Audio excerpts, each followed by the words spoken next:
இந்த ஹைப் வந்ததுலேருந்து உங்களுக்கு யூடியூப் வீடியோ வியூஸ் எப்படி இருக்குது, பெர்ஃபார்மன்ஸ் எப்படி இருக்குன்றதை செக் பண்ணிங்களா? யூடியூப் அனலிட்டிக்ஸ் வந்து மொபைலில் வீக்லியாக யார் செக் பண்ணுறீங்க, அவங்க வந்து கமெண்ட்டில் சொல்லுங்கள்.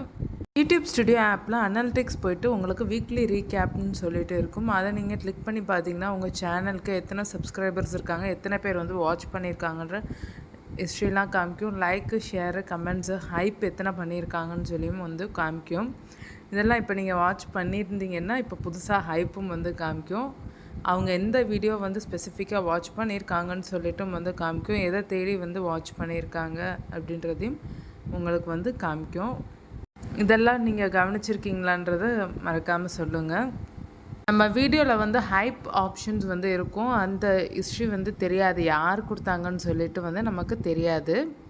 கமெண்ட்டில் வியூவர்ஸ் மென்ஷன் பண்ணால் மட்டும்தான் உங்களுக்கு தெரியும். அதை பார்க்குறதுக்கு எத்தனை கவுண்டிங் கொடுத்துருக்காங்க அதை நம்ம பார்க்க முடியும். எவ்வளோ ஹைப் கொடுத்துருக்காங்கன்னு சொல்லிவிட்டு அதை வேணால் நம்ம வந்து பார்க்கலாம். இப்போ பார்த்தீங்கன்னா 4 ஹைப் கொடுத்துருக்குறாங்க. அது வந்து காமிக்கும். லைக், ஷேர், கமெண்ட் எல்லாம் வந்து காமிக்கும்.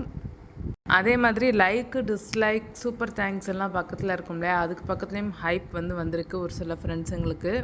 மறந்துடாமல் நோட் பண்ணி எங்கள் சேனல்ஸ்க்கும் வந்து தனி தமிழ் டெக் தனி ஒருவனுக்கும் ஹைப் வந்திருக்கான்னு பார்த்து ஹைப் பட்டனை வந்து கிளிக் பண்ணி விட்டுருங்க. இந்த வீக்லி ரீகேப் வந்து அனலிட்டிக்ஸில் தான் இருக்கும், நீங்கள் வந்து பார்த்துக்கலாம்.